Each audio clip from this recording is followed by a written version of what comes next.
ఏది పడితే మాట్లాడతారు, ఏది పడితే చెప్తారు. ఆనాడు ఉద్యమం జరిగినాడు గడ్డల మీద కూర్చున్నోళ్ళు, మన బాధ చూడనోళ్ళు, మన అవస్థలు పట్టించుకోనోళ్ళు, మనను చూసి నవ్వినోళ్ళు ఇవాళ అడ్డం పొడవు మాట్లాడుతూ ఉన్నారు. నేను ఒక్క మాట అడుగుతా ఉన్నా, దయచేసి మీరు అందరూ ఆలోచించి.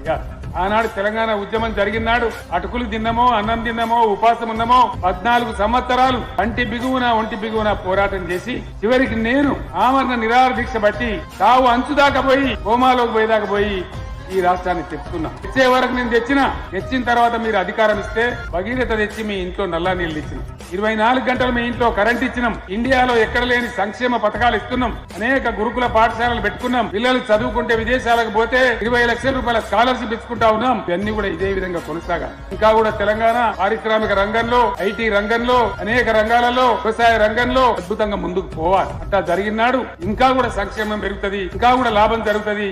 తెలంగాణ నేను కలలుగన్నటువంటి బంగారు తెలంగాణ కూడా ఖచ్చితంగా తయారైతుంది.